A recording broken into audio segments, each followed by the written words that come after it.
Hi everyone, welcome to another session. So in the last session we were discussing about physical evidence and testimonial evidence. So in this session we'll discuss about some more evidences. So not all evidence is permanent.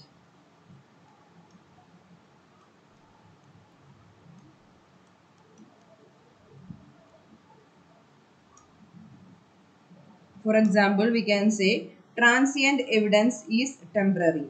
So it is easy change. We can easily change this or it can be lost. Which evidence? Transient.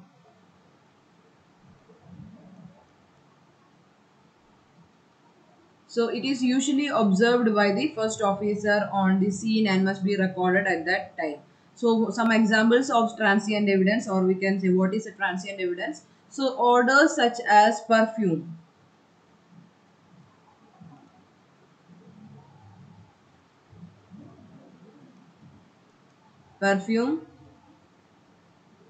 then purification, gasoline,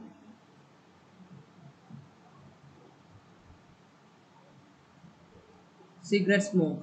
So the odors of these things can lose after a particular time. So these are called as transient objects. Some other examples such as temperature of hot coffee or tea, then car hood, temperature of car hood, then temperature of dead body or water in bathtub. So this is another example. And the imprints and indentations such as footprints in sand,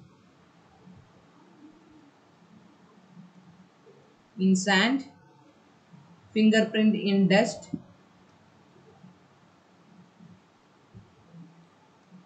then teeth mark in perishable foods.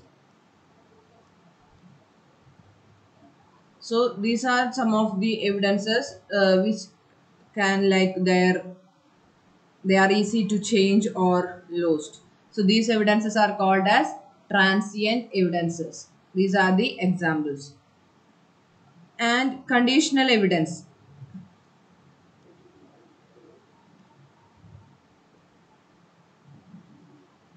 So conditional evidence is produced by a specific action or event. Specific action or event at the scene and must also be observed and recorded. Specific action or event at the scene and must be observed or recorded. Like, for example, we can say, are the lights on or off? Is the garage door up or down? Doors open or close? Windows locked or unlocked? So these are some of the examples for conditional evidences. So these are like produced by specific action or event at the scene and must be observed and recorded. So these are the examples. And other evidences, like some evidences does not prove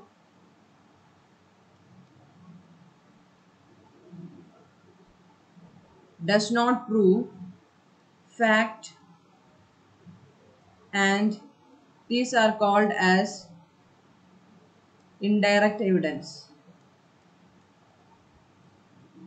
Like some physical evidence, however, may prove something, such as possession of a controlled substance or driving under the influence when a driver's blood has an alcohol level like greater than 0.08.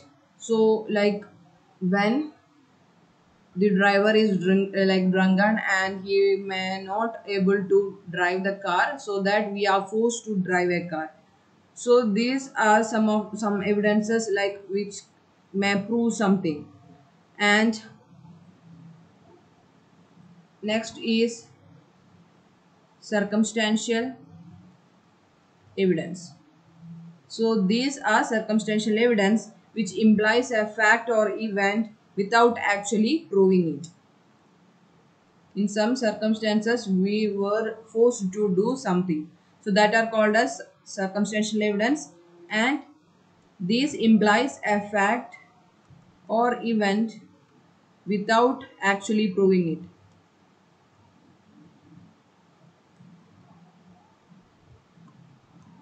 So the more circumstantial evidence there is, the greater weight it carries. Probability and statistics comes into play here. And for example, like suppose a blonde hair is found in the hand of a murderer victim with a black hair.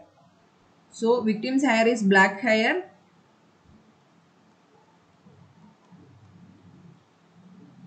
and in his hand we got from his hand he got a blonde hair.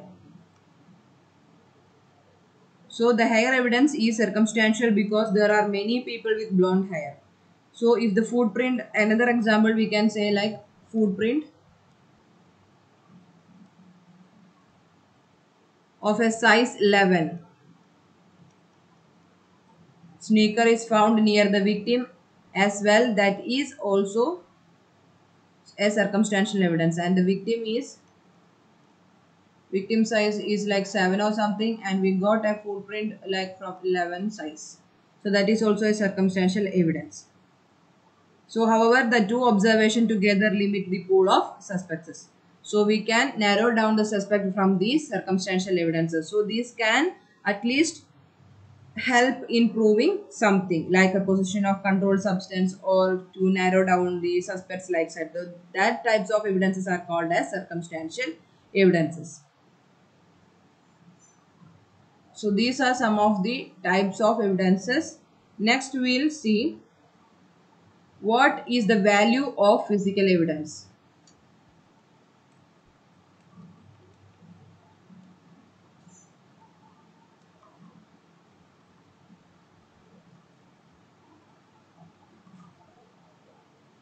So the physical evidence is valuable for several reasons. Like first one is physical evidence can prove that a crime has been committed. Prove crime has been committed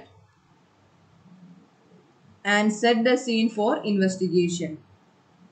For example, we can say like gasoline found at the fire may prove arson. So I told that there is arson case. So in fire cases, arson means intentional firing. Intentionally fire a particular like a building or something like that. So if gasoline is seen, gasoline is an accelerant. So when we are like encountering gasoline from that particular scene, it can easily prove that this is not accident, it is an arson case. Intentionally someone tried to fire that particular place. Next point is physical evidence can back up witness testimony or prove it false. It can help the or back up the testimonial evidence. So if a person is saying I saw that this person committed the crime and I directly saw it like that, if a person is giving a testimonial evidence in the court, so with physical evidence, with the help of physical evidence, we can back up the testimonial evidence and we can prove whether it is true or false with the help of physical evidence. For example, a forensic scientist can test a blood stain that a suspect's claim in his own and not the victim's. So that is the second point. Then third one is physical evidence can link a suspect with the victim.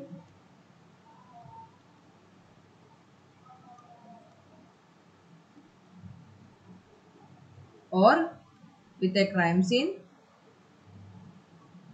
So this we already discussed this point. I think no need of explaining this one. Example, like broken piece of like headlight glass found in the cuff of a suspect's pants could place him at the scene of a hit and run accident, like that.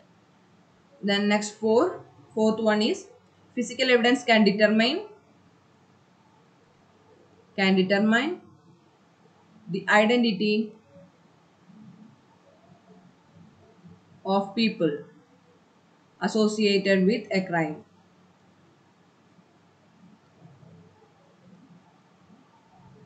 Like fingerprint examples, we can say fingerprints, DNA, handwriting. So this can even individualize the people. And last one is physical evidence can allow investigators to reconstruct the crime. So in this module only we will study about the reconstruction of crime scene. So using this physical evidence we can reconstruct a crime. For example, like blood spatter analysis. So I told you in the introduction section how it is helping the pattern analysis in the reconstruction and all. So physical evidence is helping in reconstructing a crime. So this is the value, or this is the importance of physical evidence. First one is prove crime has been committed, then back up the testimonial evidence, link a suspect with a victim or with a crime scene, and it can determine the identity of a people associated with a crime and reconstruction of crime scene. So this is all about all in this session, and we'll continue the same in the next sessions. Evidences, different types of evidences and importance and all those significance, etc. in the next session. So these are some other types of physical evidences. We can say like transient evidence. They are not permanent, they can change or lost. Then conditional evidences, these are specific action or events. And next is circumstantial evidences. So these can imply a fact or event without actually proving it. And what is the importance of physical evidence? So I hope you understood all about these evidences, and in the next session we will continue. And if you have any doubts you can clear. Thank you.